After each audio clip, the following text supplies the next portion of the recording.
Mister Shamim حسین قادری لکھتے ہیں، مجھے زندگی میں کئی بار قائد اعظم کی خدمت میں حاضر ہونے کا موقع ملا۔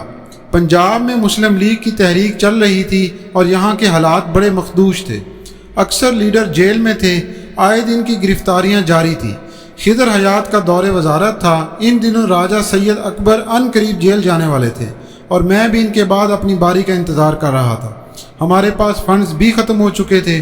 کراچی میں مسلم لیگ کانفرنس ہو رہی تھی اور قائد اعظم بھی اسی کانفرنس میں تھے۔ راجہ غلام حسین ہدایت اللہ سندھ کے چیف منسٹر تھے۔ حسین شہید سہروردی بھی بنگال سے آئے تھے جو وہاں چیف منسٹر تھے۔ یہ فیصلہ ہوا کہ ان سے پیسے مانگے جائیں۔ میرے پاس ایک خط تھا جس کے متعلق مجھے یاد نہیں کہ یہ خط بیگم شاہ نواز کا تھا یا نواب ممدود مرحوم کا۔ یہ خط حسین شہید سہروردی کے نام تھا۔ قائد اعظم سندھ گورنمنٹ ہاؤس یعنی موجودہ گیسٹ ہاؤس میں ٹھہرے ہوئے تھے اور ناشتے کی میز پر بیٹھ چکے تھے۔ جب میں ان کے پاس پہنچا انہوں نے کہا، پیسے ہمارے پاس نہیں، پنجاب کو اپنی لڑائی خود لڑنی چاہیے، تم لوگ کوشش کرو اور ہمت سے کام لو۔ میں نے سب حالات عرض کیے۔ انہوں نے غور سے میری باتیں سنی، پھر بڑی شفقت سے کہنے لگے، اچھا تمہارے مشن کے لیے کوشش کرتے ہیں، کچھ نہ کچھ تو ہو ہی جائے گا۔ پھر میری ملاقات حسین شہید سہروردی مرحوم اور راجہ غلام حسین ہدایت اللہ سے کرائی۔ ان لوگوں نے مدد کا وعدہ فرمایا۔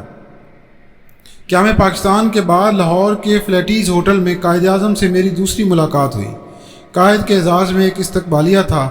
راجہ غضنفر علی خان مرحوم نے قائد سے میری ملاقات کرائی اور کہا کہ یہ مسلم لیگ کا بڑا سرگرم کارکن رہا ہے۔ قائد اعظم نے محبت بھری نگاہوں سے میری جانب دیکھا اور فرمایا، ویل ڈن ینگ بوائے، بک اپ ینگ بوائے، بہت خوب جوان، شاباش جوان۔ وہ نوجوانوں سے مل کر اتنا خوش ہوتے تھے کہ بیان سے باہر ہے۔ معروف قلمکار صادق الخیری لکھتے ہیں، قائد اعظم کے آٹوگراف کے لیے میرا دل مچلتا تھا، مگر جب بھی خیال آتا عجب حالت ہوتی۔ ایک تو وہ بڑے آدمی تھے اور ان کی نازک مزاجی دنیا بھر میں مشہور تھی۔ قاعدہ قانون کے خلاف کوئی بات پسند نہ کرتے تھے۔ دوسرا، ان کا ہر لمحہ اس قدر قیمتی تھا کہ محض آٹوگراف کی خاطر ان کے پاس جانے کی ہمت نہ ہوتی تھی۔ 1940 میں بڑا مبارک سال آیا کہ عربک کالج دہلی میں مسلم لیگ کا جلسہ ہوا اور قائد اعظم وہاں تشریف لائے۔ میں تقریباً 5 سال پہلے یہاں سے فارغ التحصیل ہو کر رخصت ہوا تھا، اس لیے طالب علموں کی طرح گھس گھسا کر اس کے پاس پہنچ جانا میرے بس میں نہ تھا۔ یہ بھی اچھا نہ سمجھا کہ وہ اکابر کے ساتھ مصروف گفتگو ہوں تو میں دخل در معقولات کروں۔ اتنے میں مجھے اپنے بھتیجے سعدی خیری جو بعد میں ارجنٹائن میں پاکستان کے سفیر مقرر ہوئے کا خیال آیا، جو اسٹوڈنٹ مسلم لیگ کے سرگرم کارکن تھے اور اس وجہ سے قائد اعظم تک ان کی رسائی تھی۔ یہ میرے منشا کے خلاف تھا کہ کسی کے ذریعے آٹوگراف حاصل کروں، مگر بے حد مجبور ہو کر میں نے ان سے اپنی خواہش کا اظہار کیا اور اپنی البم انہیں تھما دی۔ سعدی دھن کے پکے ہیں، مجھے یقین تھا کہ وہ کسی طرح میرے مطلب کا آٹوگراف حاصل کر لیں گے۔ میری بدقسمتی دیکھیے کہ جب قائد اعظم نے دستخط کرنا شروع کیے تو پین نے لکھنا روک دیا اور اس کی سیاہی خشک ہو گئی۔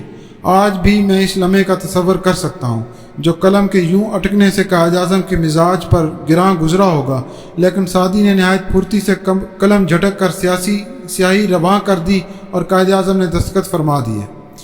میں سمجھتا ہوں کہ پین کی رکاوٹ نے ان کی طبیعت میں ناگواری پیدا کر دی، جس کی بنا پر قائد اعظم نے صرف انگریزی میں دستخط کی اور تاریخ نہ لکھی۔